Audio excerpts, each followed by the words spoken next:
What's up guys, welcome back. Today we're going to be providing an update on my PSA AK-74 now it's returned from warranty repair service. We're going to be going over the repairs made to my AK-74 and test firing it to see how it performs. So a couple of months ago I purchased this AK-74 from PSA and I got it out for a first shots video. While it was a ton of fun to shoot, I did end up having 5 light primer strikes and 3 failures to reset the trigger in the first 160 rounds, which was ultimately about a 5% failure rate. Now I don't believe the 5 light primer strikes were ammo related because 4 out of the 5 were able to fire on second strike. So I contacted Palmetto Armory and I have to say their warranty process was actually pretty painless. I was on hold for less than 15 minutes before I was speaking with a customer service representative about my issues. They were very friendly and they set me up with a detailed warranty claim straight away. So then PSA paid for the UPS shipping label to go back to them and they gave me an estimate of 1 month for the repair. As a pleasant surprise, I was contacted about 15 days after they received it with an email indicating the repair was complete and would be shipping out in a couple of days. A couple days later, I received a call from PSA's customer service department verifying my home address for the shipment and it arrived 2 days later. In the notes for my repair, they noted that they conducted a rebolt of the gun and test fire with no issues. They also indicated that they tightened the screws in the rear trunnion to tighten up the stock lockup, which I had also reported as an issue because it was pretty loose and wobbling a little bit when I originally received it. You can definitely report that the stock is nice and locked up now, exactly as it should be. Since receiving it back, I've not yet fired it or done anything to it other than changing out the handguard, the pistol grip, and the stock to plum colored furniture just to mix up the aesthetic a little bit for the day. So yeah, that brings us to today. We're down here at the range. We're going to run some rounds to it and see if we experience any hiccups. Not really going to be doing anything fancy, just want to put some rounds down range, see how it does. We are going to be running the exact same ammunition that we ran in the first shots video, some Wolf Performance 60 grain steel case.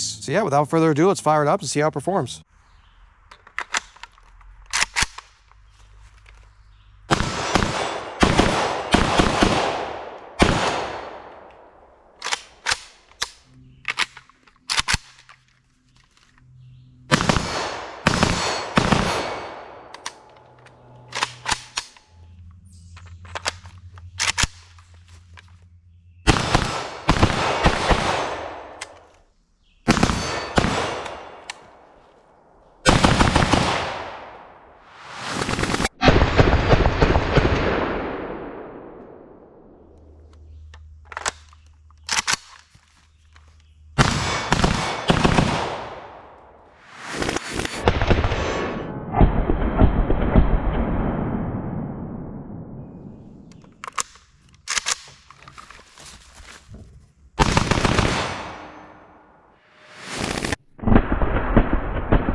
Okay, let's see, I think we had a light primer strike there.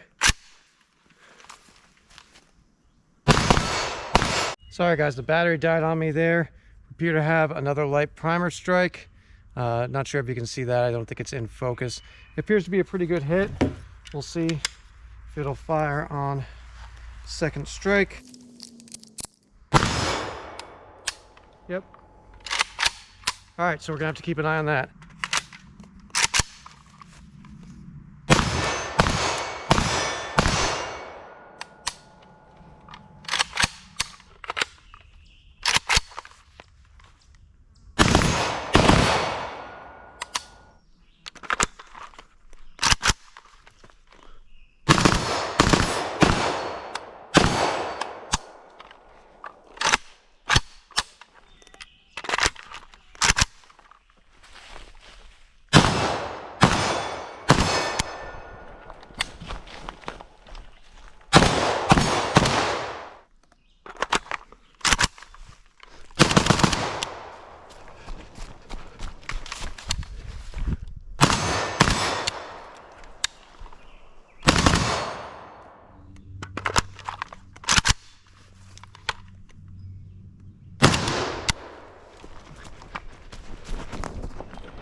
All right, guys, last 5 rounds. Let's play a little bit of a game. It's run pretty well today. If I hit all 5 of those plates, then we're going to install some Zenitco. Let's see how it goes.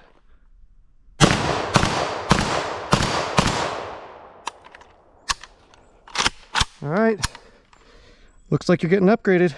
All right, guys, there you go. I mean, that was a much better performance today from the PSA AK-74. We did have 1 light primer strike out of 140 rounds fired, which is a lot better than the 5 light primer strikes in 160 that we had before. And we didn't have any failures to reset the trigger. So ultimately, the failure rate today was less than 1%. While I'm not happy about that light primer strike particularly, I will say for a range toy, I'm going to be okay with that. It's definitely not ideal. I would love it to be 100% reliable, but realistically, these are relatively inexpensive and highly available AK-74 that are much easier to get and less expensive than imports that aren't even readily available right now. So for me, honestly, I just wanted an AK-74 to play with to add to the collection, and I think that this really scratches the itch for me. I know not everybody's going to be okay with that. I know a lot of people would prefer 100% reliability, but again, I'm not betting my life on this gun. I'm just playing with it at the range, and it's a ton of fun, honestly. This AK-74 is gassed really, really well. I would almost call it competition gassing. Results in a very mild and smooth recoil impulse that's really easy to do rapid follow-up shots with, and I love that. Compared to the AK-105, I do prefer the 105, I think, personally. Now, that said, I do have a bunch of Zenitco upgrades on there, so that is a factor. But I also just generally like shorter barrels, but for a 16-inch rifle, this gun is a ton of fun, guys. I really enjoyed running it today. It was a lot of fun, much more fun than last time because I didn't have constant failures. So I got to give it to